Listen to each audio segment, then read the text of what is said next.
Much like the beautiful natural splendor of Prince Edward Island had inspired Maud Montgomery, Kevin found similar inspiration from a book by Francis Bolger, aptly entitled Spirit of Place.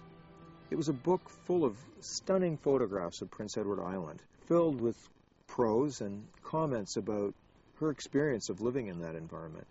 And you just flip through the pages and you see image after image, haunted images, delightful images, spectacular images, imagery that is almost otherworldly, tied in with a lot of the things that she wrote about.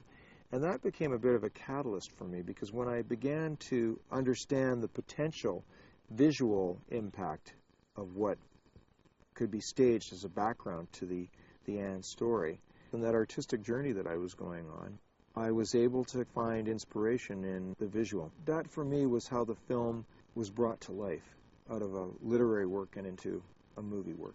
Once Kevin had a visual connection with the idyllic world that Lucy Maud Montgomery had described so beautifully, he then had to get to the heart of Anne herself.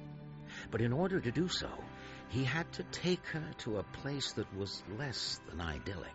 The only starting point that I could find in interpreting Anne's character was to figure out where she came from before she was at Green Gables. In the book, she just shows up at the train station, but I needed to know who she was before she was brought to Prince Edward Island. I could only imagine that a child who had that kind of flamboyant imagination had to have already created her own world of escape, and that she must have been extremely lonely and extremely downtrodden.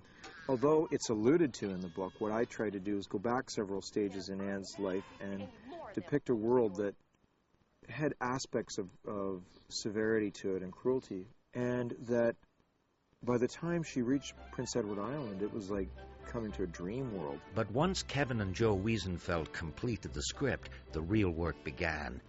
He now had to find the perfect cast, and there would be some interesting bumps along the road to Green Gables. Probably the most important question always was who was going to be able to play Anne.